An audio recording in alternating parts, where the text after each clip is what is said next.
Hablemos a las 12, política y actualidad de nuestro programa, entre 13 en vivo, nuestro canal de noticias. Hoy con Guido Girardi, es vicepresidente ejecutivo de la Fundación Encuentros del Futuro y ex senador, entre tantos otros cargos que ha tenido en su dilatada trayectoria. Guido, muchísimas gracias por la gentileza de estar acá. Hola, ¿cómo están? Buenas tardes.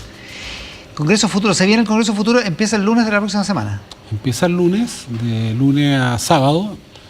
Yo creo que es, pero de verdad, un privilegio de que podamos tener en Chile uno de los eventos de ciencia, pensamiento nuevo más importantes del planeta. Piensa que ya Congreso Futuro se considera como uno de los 4 eventos mundiales.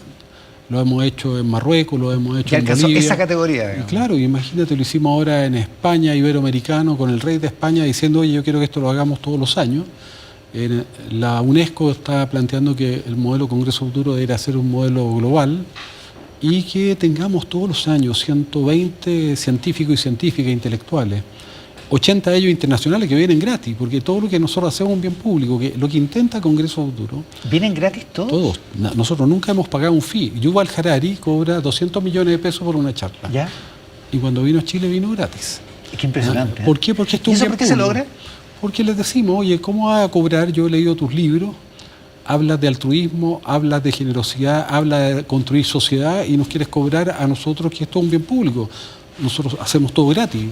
Y además queremos reponer... no se venden entradas, no se venden auspicios, nada. Nosotros queremos reponer valores de participación, de inclusión, de gratuidad, valores de altruismo en este mundo individualista, en este mundo donde se está perdiendo la conversación. La falta de conversación mata a las democracias liberales. Queremos reponer la conversación, queremos que los distintos que están polarizados... Mata la vida la falta de conversación. Sí, y queremos que la polarización que nos divide, aquí hay un espacio de no polarización que nos una. Porque Chile tiene una oportunidad gigantesca, pero para eso tenemos que estar unidos. Y tenemos que saber, estamos viviendo además apasionante, un mundo cambiante. Piensa que venimos de una historia evolutiva donde los cambios eran imperceptibles. Piensa que hace 200 años atrás, tú podías decir en 100 años más, voy a seguir teniendo la misma carreta de bueyes, el mismo caballo, claro, el mismo arado. La cosa va a ser más o menos parecida. Incluso en los años 60, yo soy de esa generación, los 60, tú podías decir, los 70 van a ser más o menos igual a los 60. A lo mejor va a cambiar el foco del auto. Pero hoy día estamos viviendo... Y la televisión se puso en color. Sí, eso fue como un hoy día estamos viviendo una era de aceleracionismo, de vertiginosidad, de exponencialidad, como nunca antes en la historia, que va a dejar todo obsoleto. Estamos en una era de transformaciones, vamos a vivir futuros permanentemente nuevos, y estos como olas que vienen, una tras otra, y si tú no las ves, pueden ser amenazas o oportunidades. Entonces, ¿qué hace Congreso Futuro? En el fondo, Congreso Futuro es una suerte de antena, yo lo comparo con ALMA. ALMA son radios, telescopios, son antenas, claro, que escuchan señales del universo profundo para conocer el universo. Congreso Futuro son antenas de futuro que trata de escuchar señales para entender el futuro y saber cuáles son las olas que vienen. ¿Y cómo lo hacemos? Poniendo o invitando a científicos y científicas intelectuales que están en la frontera, que son los que están trabajando en inteligencia artificial, en la frontera de la computación cuántica, la edición genética, de la filosofía, de la antropología, del cambio climático. ¿Cómo los identifican? Bueno, hacemos una curatoría. Una curatoría que en el fondo hacemos entre varios, con las universidades. Esto es la alianza además única en el mundo. O sea, piensa que aquí está todo el Congreso. Tú tienes desde los comunistas hasta los republicanos. Porque ahí está la fuente de financiamiento, ¿no? O sea, esto se financia con financiamiento público y privado. Una parte está en una glosa del Parlamento, otra parte del Fondo Presidente de la República, pero ya una parte muy importante son aportes de empresas que están asociadas a temas tecnológicos. Entonces, lo que nosotros hacemos una curatoría, por ejemplo, ya estamos hablando de... Nosotros ya estamos trabajando en Congreso Futuro 2027. Claro. Entonces estamos tratando de pensar... Se tiene que hacer con mucho tiempo. Mucho tiempo. Nosotros estamos tratando de pensar cuáles van a ser las conversaciones, dónde va a estar el mundo en el 2027 y quiénes son los científicos, los filósofos que están en esa frontera. Y entonces eso nos permite, al traer esos cerebros que están en la frontera, estas son antenas biológicas, que nos permite entender un poco para dónde va el mundo. Por ejemplo, sabemos que los chinos están haciendo un computador cuántico. Imagínate lo que significa que el computador más potente que tienen ellos, algo que demora 12.000 años en procesarse hoy día, sería en un segundo. Cambió el mundo. Claro, quiere decir que la capacidad de memoria de esto se va a duplicar cada segundo. Otra escala. Eso, claro, es una cosa inimaginable. Entonces, digamos. bueno, tengo que pasar mi aviso. Pueden seguir Congreso Futuro Así vamos a hacer todos los avisos. Congresofuturo.cl. Sí, y desde el 12 al 17, ahí pueden sacar entradas, quedan algunas todavía. En la misma página. Sí, es gratuito. ¿Sí? Y además pueden tener programas para seguirlo por streaming. Acuérdense que se hacen 18 regiones, hay 18 congresos futuros, se hacen todas las regiones. Mire el aviso, bueno, sí. Está la página publicada. Ya, ahí están las entradas gratuitas, está el link para las entradas gratuitas. Y además esto se hace en todas las regiones. En todas las regiones. Esto es muy notable, esto partió obviamente en Santiago. Sí, claro, es que nosotros somos un laboratorio que ha ido creciendo increíble a partir de nosotros mismos. En todas las regiones del país. En todas las regiones del país. Esto es fabuloso para la gente de regiones. En algunas regiones se hace en 2 días o 3 días. Porque esto tiene mucho que ver con el protagonismo de las universidades de las regiones. Algunas son más activas, otras menos. Nosotros quisiéramos que se hiciera en toda la región también 6 días. Toda la semana, claro. Alguna vez vamos a llegar a eso, pero bueno, estamos evolucionando, estamos creciendo y la idea es que el Congreso Futuro no sea un espacio para una élite, sino que sea un espacio para todos los chilenos. ¿Y lo que pasa en regiones es replicar oradores de Santiago o hay oradores originales? Cada científico, por ejemplo, viene Jack Sontag, que es el premio Nobel que descubrió las telomerasas. Las telomerasas son las enzimas de la inmortalidad. Cuando las células se empiezan a dividir, los usos que hacen la división, acuérdense de la biología, esos hilitos que separan, que permiten la división de las células, se empiezan a cortar. Ya al cortarse, la célula no se puede dividir y ahí se empieza a envejecer. Él descubrió el enzima que impide el acortamiento de esos telómeros, él son las enzimas de la inmortalidad. Ese premio Nobel viene a Santiago, pero va también a Puerto Montt. Entonces, en Puerto Montt pueden ver a Jack Sontag. Entonces, increíble. Es increíble porque además es bonito que ellos vengan no solo a Santiago, sino que estén dispuestos a ir desde Arica a Punta Arena sí, porque es tomarse otro avión, es hacer como todo. Hay una logística maravillosa de esto. Miremos en retrospectiva, es que me encantó este ejemplo en Siena hace 200 años, uno miraba 100 años, o en los 60 miraba a los 70. Pero piensa que hace 3 millones de años, lo que pasó 3 millones de años después, salvo que empezaste a manejar el fuego, no pasó nada. No pasó nada, claro. Entonces los cambios fueron muy lentos. Yo pienso en la década pasada y no teníamos inteligencia artificial, por ejemplo. Y lo que pasa es que nuestro cerebro, y ahí el tema, y nuestras instituciones no están acostumbrados a gestionar la velocidad y la exponencialidad. Entonces, esto lo que hace es que nos estamos sometiendo a la obsolescencia. ¿Qué significa la obsolescencia? Que todas las instituciones, la educación, los medios de comunicación, el cerebro humano va a quedar fuera de foco, o sea, no va a ser capaz de entender este mundo que viene. ¿A menos que se adapte? A menos que seamos capaces de repensar. O sea, yo creo que lo que tuvimos en el siglo... Hay algo que es interesante. Desde del siglo XVII y XVIII se habla del siglo de las luces, se habla de la ilustración, donde a partir de la imprenta, fundamentalmente, de la lectura, los cerebros se cablean para el pensamiento profundo. Exacto. Si no leemos, no vamos a tener pensamiento profundo y no estamos leyendo. Eso genera un movimiento intelectual que se llama la Ilustración, el siglo de las luces, que genera toda esta preocupación. Una pasión por el conocimiento. Por el conocimiento, contra el oscurantismo, pero también por las ideas democráticas, derechos humanos, libertades individuales. Por el pensamiento. Que son la base de la civilización occidental. Y en cierta manera, ese proceso que fue muy lento, hoy día, en el fondo su clímax, su momento más importante del siglo XX, porque el siglo XX tú tienes Naciones Unidas, la Declaración Universal de Derechos Humanos, progresa el mundo en democracia, veníamos de monarquía. Ese mundo, y veníamos de la barbarie de la Segunda Guerra Mundial. En ese mundo yo creo que fue muy importante el que fuimos capaces de crear eso con instituciones como el Estado. En todos los países del mundo el Estado fue un gran protagonista. Y el Estado y las instituciones, la educación, los medios de comunicación fueron creados en ese mundo de lentitud. Y el cerebro lento creó ese mundo. Pero hoy día, todo ese mundo creado nos sirve para la velocidad de lo que viene. Entonces, se está generando una fractura. Yo siempre pongo un ejemplo que no es fácil de entender. El cerebro piensa a 120 metros por segundo. Es decir, la velocidad de los potenciales de una neurona hacia otra son 120 metros por segundo. Y la inteligencia artificial piensa a 300 millones de metros por segundo. Entonces, es inalcanzable. Entonces, la inteligencia artificial está creando un mundo, o hemos creado una tecnología, por primera vez, que no controlamos. O sea, hasta ahora habíamos creado tecnología, tu lápiz. Tu lápiz siempre va a ser lápiz y te ayuda a escribir. Sí, El martillo siempre va a ser martillo y te ayuda a mejorar tus competencias si quieres construir algo. pero nunca va a dejar de ser martillo. Esto es una inteligencia artificial como si fuera un martillo que crea nuevos martillos. Que se moldea. Que decide dónde clavar los clavos y que lo hace cada día mejor. Te va a sustituir. Claro. Entonces, primero son tecnologías vivas. ¿Te das cuenta? Y si eso es así, que son sustitutivas del humano. Y si eso es así, porque usted lo deslizó en un momento, dijo, no estamos leyendo y por lo tanto no estamos fomentando el pensamiento crítico o fomentando esa manera de pensar. ¿No será que vamos a tener una manera distinta de pensar? Porque vamos a no leer, vamos a ver imágenes o quizás qué, digamos. A ver, yo diría que el mayor amenaza de la inteligencia artificial, si no entendemos bien cómo usarla, es que dejemos de pensar.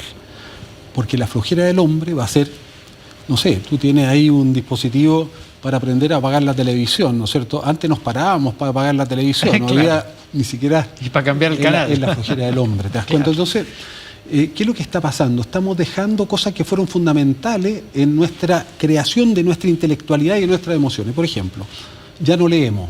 Si no leemos, hay evidencia científica que vamos a perder el cableado para tener pensamiento profundo. Claro, la lectura te permite... ¿No vamos a generar otro distinto que tal vez no conozcamos? Probablemente un pensamiento más liviano, acelerado, rápido de las redes, porque el pensamiento requiere tiempo, silencio, concentración.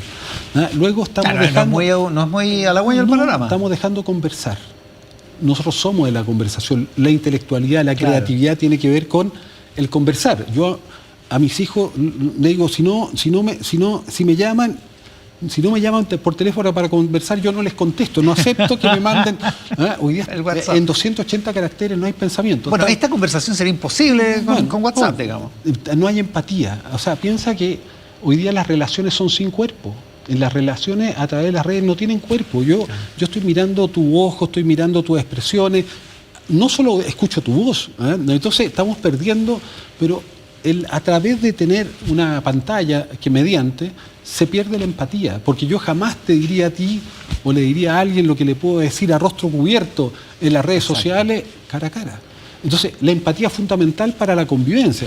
Entonces, estamos teniendo pérdida de algunos aspectos que son humanos y en cambio la máquina, la inteligencia artificial al revés, pues, todos los días es más empática, todos los días empieza a disputar la intimidad, sabe todo de ti, es más inteligente. Han hecho pruebas en Estados Unidos de hacer concursar a personas con la máquina, por ejemplo, para pasar las pruebas para acceder a la universidad a doctorado. Gana la máquina. O han hecho pruebas, ponen una máquina y un humano, ¿quién es más empático? Gana la máquina.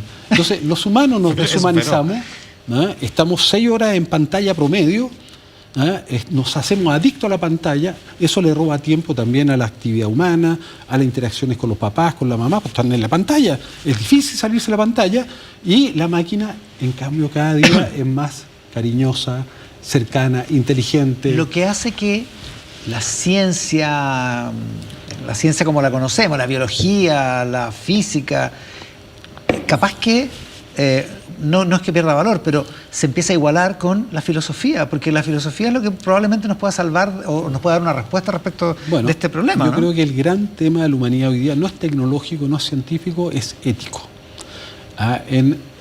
Vamos a perder la mitad de los trabajos probablemente en los próximos 20 años, de sustitución. Esto no solamente va a afectar los trabajos de baja complejidad, el cajero, el conductor. Antes se pensaba que era así, pero con la inteligencia generativa, con GPT, con el chat GPT, hoy día eso afecta también las profesiones de más alta especialidad. Por ejemplo, un médico cirujano, el mejor neurocirujano. A futuro vaya a tener un robot que lo va a reemplazar. O al mejor radiólogo. Lo va a reemplazar en la acción del cirujano y en el análisis de los exámenes. Sí, claro. O sea, ya hoy día es mucho más eficaz una máquina para, por ejemplo, leer un escáner, una resonancia. No, lo hace increíble. Y de hecho, a lo mejor ya que estamos leyendo el tarot también. Bueno, a lo mejor se va a defender mejor la enfermera que el médico, que tiene otras habilidades, ¿te das cuenta?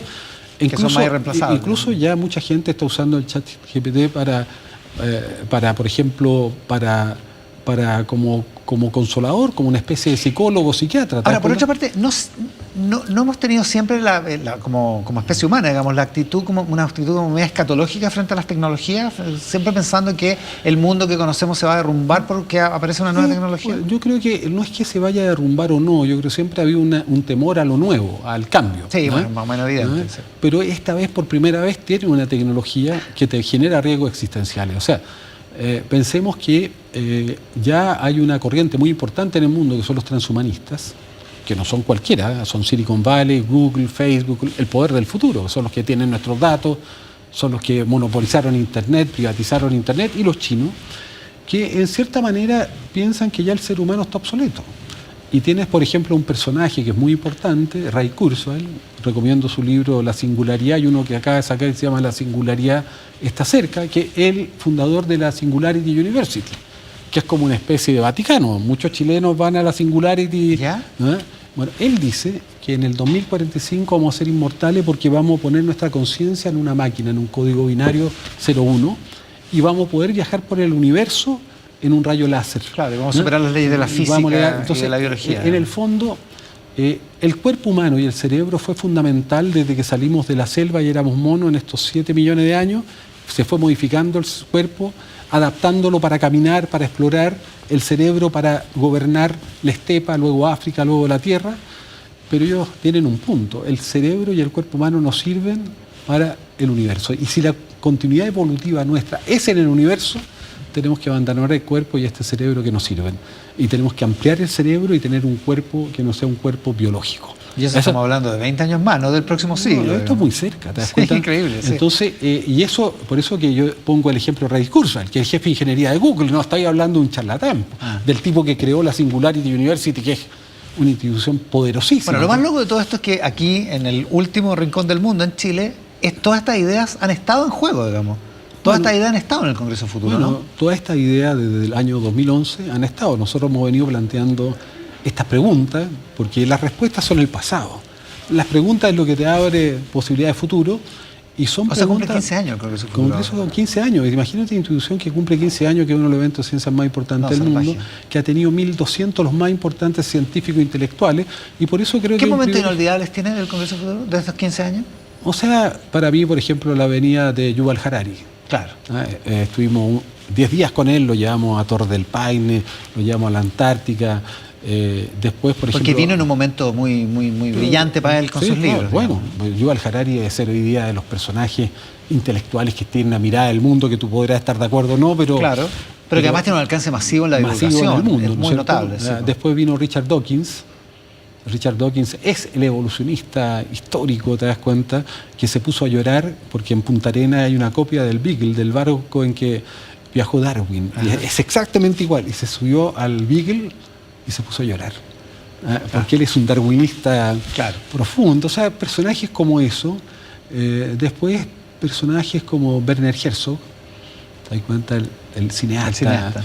Personajes maravillosos, mujeres maravillosas también, como Rosanna Zuboff, que escribió Capitalismo y Vigilancia, después de haber tenido 30 premios Nobel en esta historia. Eso es muy extraordinario. Es bien extraordinario. Pero cosas que se dijeron en el Congreso Futuro que en 15 años, evidentemente, algunas se han hecho realidad. Bueno, nosotros a partir de Congreso Futuro hicimos la primera política satelital de Chile, que es el Congreso Futuro, estamos haciendo satélites, construimos el Ministerio de Ciencia, hicimos la política de inteligencia artificial que el presidente Piñera después tomó. Cuando digo hicimos, son con todas las universidades, no yo, todas las universidades. Nosotros actuamos como coordinadores motivacionales, pero todas las universidades. Hicimos la política forestal, la política de minería para este país. Hicimos también la primera ley mundial de neuroderecho con Rafael Yuste. Rafael Yuste es el director mundial del proyecto BRAIN. ¿Y la ley chilena es la primera? La primera en el mundo. Y este señor, Rafael Yuste, coordina un proyecto de 4.000 millones de dólares que es para descifrar el cableado del cerebro humano, y Obama lo hizo a él encargado. Hoy día Europa le acaba de dar 200 millones de euros para crear el Instituto de Neurotecnología en España para Europa. Es un súper personaje. Claro. Entonces Rafael vino varias veces y en ese momento, ¿te acuerdas? Estaban Elon Musk a través de Neuralink diciendo que iba a poner estos dispositivos cerebrales que leían el cerebro, leían las emociones, que podían leer el inconsciente o poner en tu cerebro historias de vida, emociones que no eran tuyas. Que es una distopia o aumentar, típica. O aumentar la capacidad intelectual de tu cerebro. Y eso no era ciencia ficción, eso es real. Entonces, a partir de eso, con Rafael Yuste y todas nuestras universidades, con Ignacio Sánchez en ese tiempo, Enio Vivaldi, pero con todas las universidades y la Academia de Ciencia, y de manera transversal, con Chaguán, con Coloma, con Durresti, con Carola Goicher en ese momento, que éramos de distintas visiones, dijimos, ¿por qué no hacemos en Chile la primera ley de protección del cerebro? Para que esto no sea posible, digamos, para regularlo. Para regularlo, porque sí yo quiero que se use, ¿en qué caso? Por ejemplo, que hay una persona que tiene un Alzheimer, claro, y le queremos reponer sus recuerdos, sus emociones. Increíble. Porque ahí sí. O una persona que tiene un Parkinson y le podemos recablear el cerebro, ahí sí. Pero si se trata para invadir tu cerebro y manipularte, no. Para implantarle recuerdos. Entonces, también esta ley es muy bonita porque es una reforma constitucional que en el fondo, con Rafael dijimos, mira, viene la inteligencia artificial que va a disputarle al ser humano competencias humanas que son fundamentales. De hecho, viene una inteligencia artificial que va a hacer todo lo que hacen los seres humanos mejor. Entonces, a lo mejor vamos a tener que decidir que aunque la inteligencia artificial lo haga mejor que los humanos, vamos a preservar ciertas competencias para el humano. Por ejemplo... Y lo choro de esto es que esta conversación es muchos años antes de que... Muchos años, esto fue en el año 2016. Claro. Entonces dijimos, mira, vamos a conservar aquellas competencias que nos hacen humanos, por ejemplo, la autonomía, el libre albedrío, la capacidad de agencia, que esto sea acceso igualitario para todos. Es decir, si por ejemplo, el tema de la adicción a las redes sociales, antes que esto, entonces esta ley se transformó en un modelo mundial y se hizo en Chile, y hoy día en todas partes del mundo a nosotros nos invitan a hablar de la ley de neuroderecho. Guido, tenemos que ir al corte, pero una pregunta antes del corte. ¿Esto es lo más importante que ha hecho en su vida? No sé, yo creo que sería injusto. Profesionalmente hablando. Sí, yo creo que a mí me tocó luchar, fui director del SESMA, me tocó luchar por los primeros temas de contaminación, ¿te acuerdas? De contaminación de Santiago, de fiscalizar las fábricas de cecina, la emisión me tocó trabajar en el tema del cólera en el año 90. De acuerdo. Me tocó ir a la ASEC y sacar las mangueras que se estaban regando, teníamos la mayor cantidad de hepatitis y fiebre tifoidea a lo mejor del mundo. Después me tocó luchar por los temas ambientales. Uno de los temas bonitos para mí fue luchar contra Trillium, que gracias a eso hoy día el Parque Caruquinca, que lo querían talar, 200.000 hectáreas que se habían comprado a $1. Nuestra lucha hizo que hoy día terminara eso transformado en un parque. Yo creo que el trabajo que hemos hecho en ciencia ha sido maravilloso, pero es un proyecto colectivo. Para mí tal vez la cosa que más me ha dado, yo diría como orgullo, es la ley de etiquetado, que hoy día está en cuando ven los otros países lo etiquetado igual. Yo la llevé a Argentina, igual, sí. a México, a Colombia, a Perú, a Uruguay, ¿te das cuenta?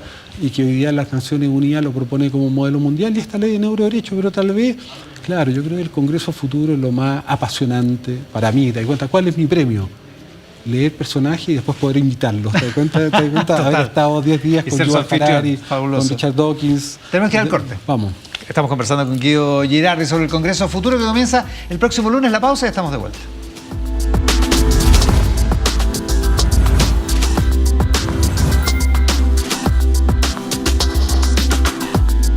Ya volvemos con Hablemos a las 12 con Iván Valenzuela, de 13 en vivo. Noticias siempre. El campeonato de fútbol que revoluciona las redes sociales a nivel mundial. Kings World Cup Nations Brasil 2026. Hoy a las 17:30 horas. Chile versus Marruecos. Kings World Cup Nations Brasil 2026. Chile versus Marruecos. Hoy a las 17:30 horas. Solo por el 13. Y 13 Go. Mañana me caso con Bernardo y anoche volví a soñar con Rodrigo. No quisiera complicarte la vida, pero Rodrigo regresó esta mañana. Me fui porque recibí esto. ¿Cómo pudiste creer todas estas mentiras? Sospecho que quien está detrás de esa carta es el hombre con el que te vas a casar, o la que dice ser tu mejor amiga. Que empiece el show. Traidores.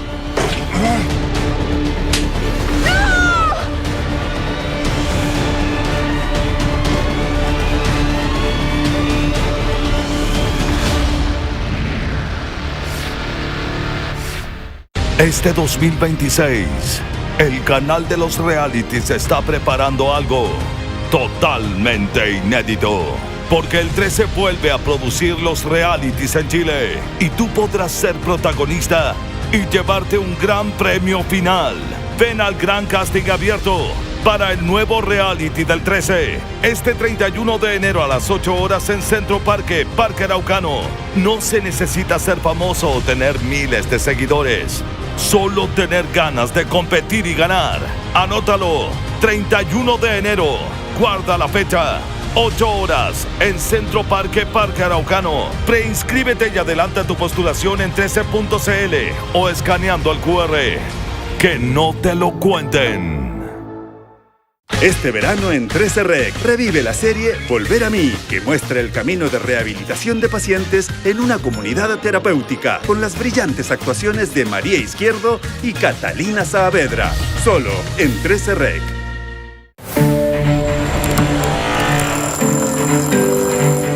¿Es serio? ¿Qué es todo este ruido?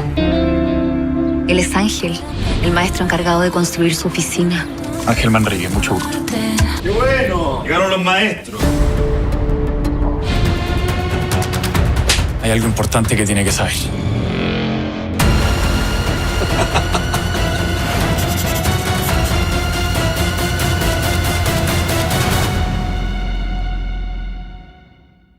Este sábado, Recomiendo Chile. El chef Álvaro Lois nos lleva hasta Arica, donde los sabores marinos hablan de siglos de tradición.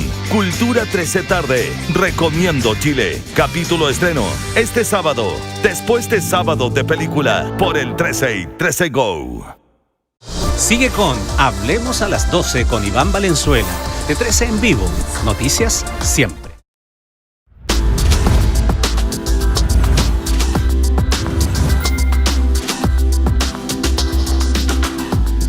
Guido Girardi es vicepresidente ejecutivo de la Fundación Encuentros del Futuro. Es nuestro invitado de hoy en Hablemos a las 12. El Congreso Futuro empieza el próximo lunes. La inauguración es en el Seina, ¿no? Bueno, nosotros hacemos la inauguración en el ex Congreso a las 8:30 de la mañana. En la sede de Santiago del Congreso. Sí. ¿Por qué? Porque, bueno, queremos mantener esta idea que esto nace del Congreso, nace del Senado, con la Cámara de Diputados.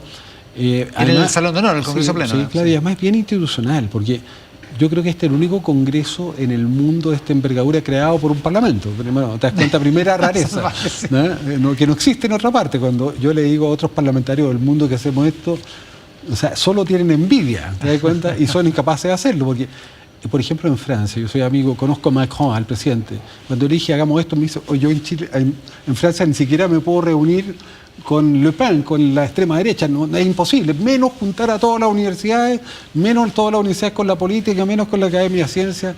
Y bueno, además, ¿y por qué pasó esto en Chile si se supone que somos tan buenos para pelear? Bueno, porque yo creo que hemos generado una cultura de entendimiento, una cultura de valoración de la conversación. Piensa que es importante, como señal, que va a inaugurar el presidente, lo hace siempre, el presidente lo inaugura, pero va a estar el presidente entrante, va a estar José Antonio Kast y va a hablar. Yo creo que es una señal muy potente, ¿te das cuenta? Porque yo lo valoro.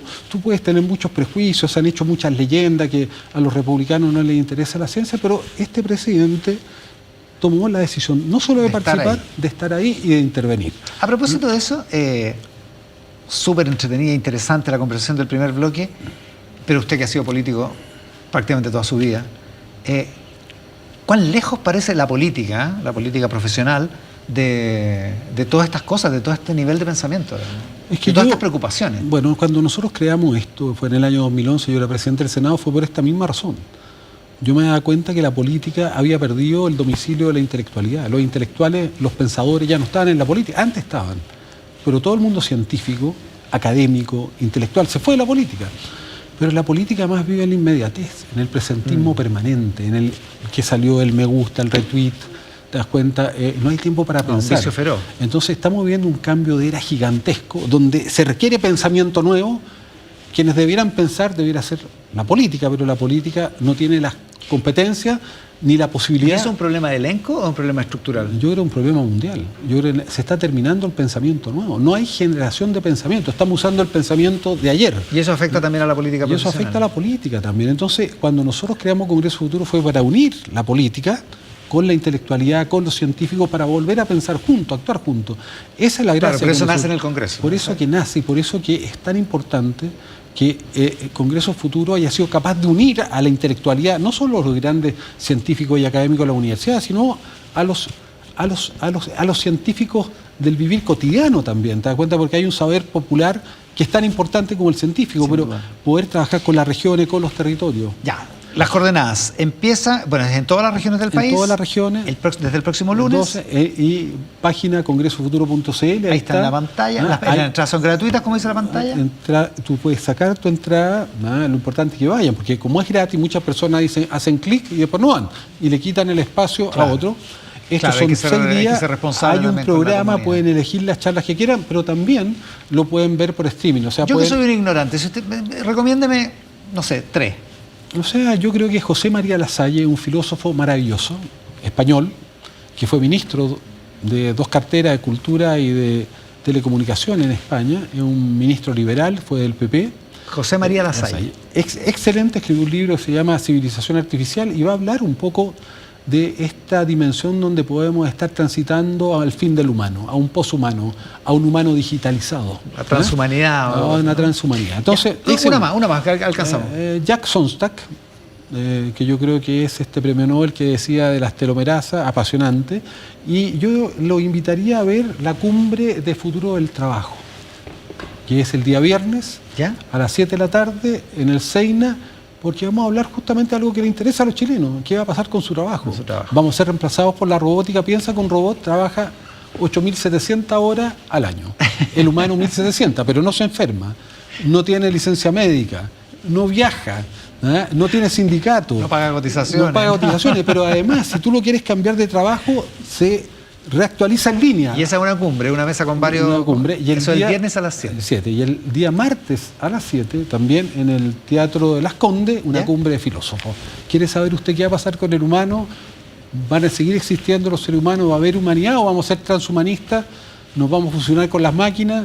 Bueno, eso es la cumbre de filósofos el día martes a las 7 de la tarde en el Teatro Las Condes, o lo pueden seguir por streaming. Eso es, que si no hay entradas, hay streaming. Hay muchísimas maneras de llegar al Congreso Futuro que parte el próximo lunes. Guido, muchísimas gracias por la gentileza y por transmitir toda esa pasión por este evento. Bueno, es apasionante. Es apasionante. Es apasionante, gracias. Con Guido Girardi, nuestro invitado de hoy en Hablemos a las 12, por T13 en vivo, nuestro canal de noticias acá en el 13, donde siguen las noticias después de esta pausa. Muchas gracias por estar ahí.